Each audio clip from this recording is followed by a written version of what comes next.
Good morning बच्चों, मैं जितेंद्र कुमार शर्मा स्वागत करता हूं आपका आज की कक्षा में। आज की कक्षा में बच्चों हम पढ़ने वाले हैं कक्षा 4 की पर्यावरण अध्ययन की पुस्तक अपना परिवेश का चौथा अध्याय, जिसका नाम है खेल प्रतियोगिता।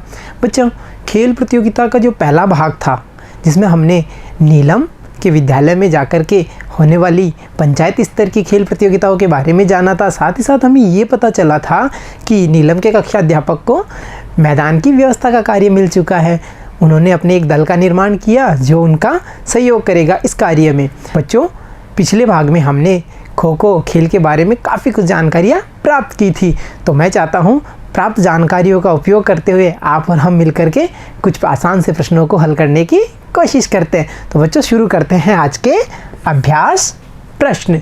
तो पहला प्रश्न है बच्चों, खो खो खेल में कितने खिलाड़ी होते हैं? जैसा कि मैंने आपको बताया था कि खो खो खेल में कितने खिलाड़ी होते हैं, याद करो सभी बच्चे। बिल्कुल सही, 12 खिलाड़ी होते हैं। प्रत्येक दल में 12 खिलाड़ी होते हैं। 12 खिलाड़ियों का 2 दल होते हैं। उनमें से बच्चों कितने खिलाड़ी मैदान पे रहते हैं, ये भी मैंने आपको बताया था, याद आया? जिनमें से 9 खिलाड़ी मैदान पर खेलते हैं। बच्चों, इसके साथ अब हम बढ़ते हैं अगले प्रश्न पे, और अगला प्रश्न है, खो खो का मैदान कितना लंबा और चौड़ा होता है? तो बच्चों, खो खो के मैदान की लंबाई और चौड़ाई के बारे में हम बात कर चुके हैं। तो खो खो का मैदान कितना लंबा होता है? 27 मीटर। और मैदान की चौड़ाई कितनी होती है? 16 मीटर। तो देखा बच्चों, हमने प्राप्त ज्ञान से इतने प्रश्नों को कितने आसानी से हल कर दिया। तो बच्चों, अब बढ़ते हैं हम अगले प्रश्न पे, और अगला प्रश्न है, खो खो के मैदान को तैयार करने हेतु आपको कौन कौन से काम करने होंगे? जैसा कि बच्चों हम देख चुके हैं, खो खो का मैदान आयताकार मैदान होता है, जिसकी लंबाई 27 मीटर और चौड़ाई 16 मीटर होती है। तो हमें सबसे पहले एक आयताकार मैदान का निर्माण करना होगा। तो हमें कौन कौन से काम करने हैं? सबसे पहले मैदान का निर्माण करना है, तो हमें मैदान का समतलीकरण करना होगा।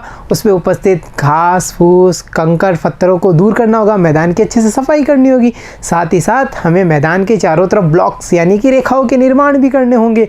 जैसा कि हमने पिछली कक्षा में सीखा था कि प्रत्येक खिलाड़ी के दौड़ने के लिए ब्लॉक्स होंगे, प्रत्येक खिलाड़ियों के बैठने के लिए अलग ब्लॉक्स होंगे, उन सब का निर्माण भी हमें करना होगा। तो ये सारे काम हमें खो खो के मैदान को तैयार करने के लिए करने होंगे। अगला जो प्रश्न है बच्चों, वो है, इस काम में कितने सहयोगी चाहिए? तो देखो बच्चों, ये आसान काम नहीं है, ये अकेला व्यक्ति नहीं कर सकता। इसके लिए हमें सहयोगियों की आवश्यकता होगी। अब इस काम में हमें कौन कौन से सहयोगी होंगे? एक सहयोगी तो वो चाहिएगा जो हमारे ब्लॉक्स का निर्माण करेगा, यानी कि जो रेखाओं को खींचने में हमारी मदद करेगा। और मैदान की साफ़ सफाई तथा समतलीकरण में हमें कुछ छोटी मशीनों का भी उपयोग लिया जा सकता है। साथ ही साथ हमें सहयोगियों की भी आवश्यकता होगी। अब आप यहाँ बताएंगे कि आपको कितने सहयोगी चाहिए उस चीज़ के लिए। तो चलो बच्चों, अब बढ़ते हैं हम अगले प्रश्न पे। अगला प्रश्न है, आपको कौन कौन सी सामग्री की आवश्यकता होगी? तो बच्चों, जैसा कि हम बात कर चुके हैं, खो खो के मैदान को तैयार करने के लिए हमें सबसे पहले ब्लॉक्स बनाने हैं। तो ब्लॉक्स किससे बनाएंगे? हम चूने से बनाएंगे। जैसा कि हम देख चुके थे, पिछली कक्षा में देखा था ना हमने, चूने के ब्लॉक्स बनाए हुए थे रेखा खींच खींच के। तो हमें चूने की आवश्यकता होगी। साथ ही साथ हमें इस मैदान को तैयार करने के लिए रस्सी की भी आवश्यकता पड़ेगी। रस्सी की आवश्यकता क्यों पड़ेगी बच्चों? हमें लाइनें सीधी खींचनी है, जो हम सीधा नहीं खींच पाएंगे, तो हम रस्सी की सहायता से चूने का उपयोग करते हुए सीधी सीधी लाइनें खींचेंगे। इसके साथ साथ बच्चों हमें भूमि को नापने वाले फीते की भी आवश्यकता पड़ेगी, क्योंकि सभी ब्लॉक्स मैंने बताया था ना नाप से बनेंगे। हर ब्लॉक की एक निश्चित नाप होती है। और साथ ही साथ हमें ये भी निर्धारित करना है कि खो खो के मैदान की लंबाई 27 मीटर होनी चाहिए और चौड़ाई 16 मीटर होनी चाहिए। तो देखा आपने, हमें कितनी सारी सहायक सामग्री की आवश्यकता होगी। अगला जो प्रश्न है बच्चों, वो है, सामग्री कहाँ से एकत्र करेंगे? तो बच्चों, ये जो सहायक सामग्री है वो हमें आसानी से विद्यालय में प्राप्त हो सकती है, और इनसे कुछ सामग्री हमें घर से भी प्राप्त हो सकती है। कुछ सामग्री के लिए हमें बाजार जाना पड़ सकता है। तो आप ये बताएंगे कि ये सामग्री आप कहाँ से एकत्र करेंगे? तो बच्चों, अब मैं चाहता हूँ आप और हम मिलकर के चलें स्कूल के मैदान पे और देखते हैं वहाँ पे क्या हो रहा है। तो देखो बच्चों ने योजना के अनुसार सभी आवश्यक सामग्री जैसे चूना, प्राथमिक चिकित्सा पेटी, टेबल, कुर्सी परिणाम तालिका, खिलाड़ियों के फॉर्म की फाइल, दर्शकों के बैठने के लिए स्टूल, व्हीसल यानी सीटी आदि एकत्रित कर लिए हैं। तो देखो बच्चों, जैसा कि हमें पता था, पहले भाग में हम अध्ययन कर चुके हैं कि नीलम के जो कक्षा अध्यापक हैं उनको कौन सा कार्य मिला है, मैदानों की व्यवस्था का कार्य। और मैदानों पर व्यवस्था करने के लिए जिन जिन सामग्री की आवश्यकता होती है, नीलम के कक्षा अध्यापक और सभी बच्चों के दल ने मिलकर के उन सामग्री को इकट्ठा कर लिया है। और वो कौन कौन सी सामग्री है यहाँ देख पा रहे हैं हम। चूना है, प्राथमिक चिकित्सा पेटी है, खिलाड़ियों के फॉर्म की फाइल है, कुर्सी है, टेबल है, परिणाम तालिका है।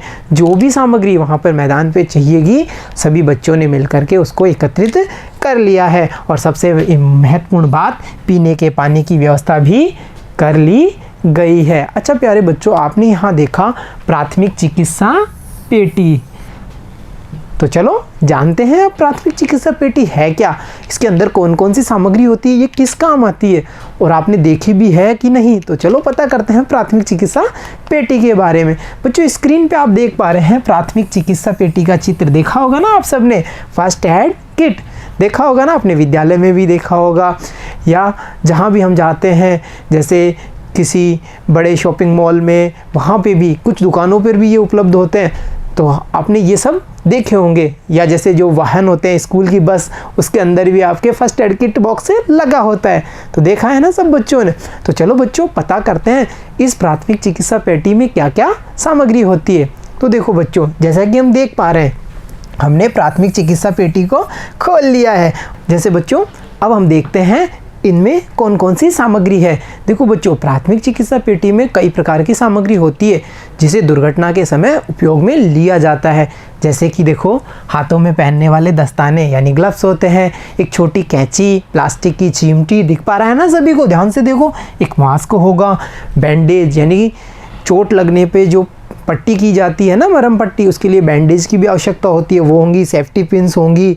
और बच्चों हाँ, इसमें हाथ धोने का साबुन भी होता है और डॉक्टर की सलाह से हम इसमें दर्द निवारक दवाइयों का भी इस्तेमाल कर सकते हैं। दर्द निवारक दवाइयाँ या कोई भी दवाइयाँ हमेशा डॉक्टर की सलाह से लेनी चाहिए, नहीं तो वो हमें फ़ायदा पहुंचाने की जगह नुकसान भी पहुंचा सकती हैं।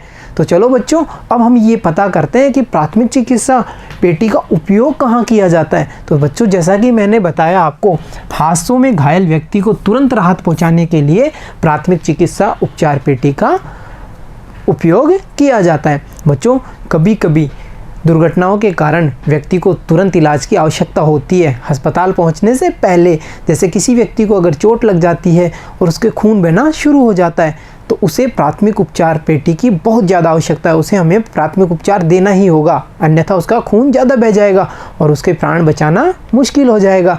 तो बच्चों, हादसों में व्यक्ति को तुरंत इलाज पहुंचाने के लिए प्राथमिक चिकित्सा पेटी का उपयोग किया जाता है। जैसा कि आप पिक्चर में देख पा रहे हैं, दिख रहा है ना सभी को, एक व्यक्ति जो कि घायल हो गया है, दूसरा व्यक्ति अस्पताल ले जाने से पहले उसे प्राथमिक उपचार देते हुए।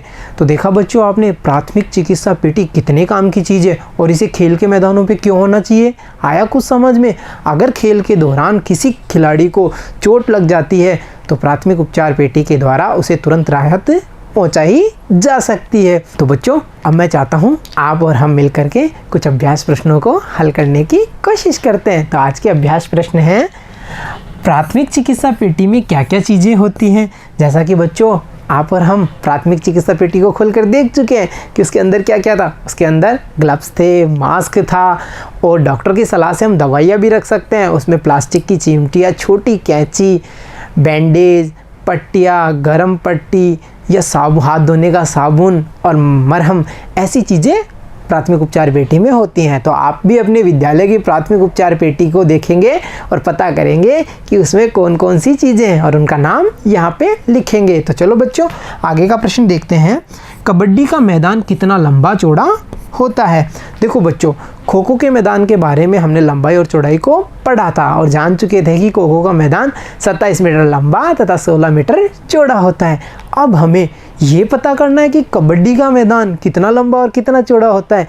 तो देखो बच्चों, कबड्डी का मैदान की लंबाई 13 मीटर तथा चौड़ाई 10 मीटर होती है। और बच्चों, मैं चाहता हूँ आप और हम मिलकर के अगली कक्षा में कबड्डी खेल के बारे में विस्तार से चर्चा करें।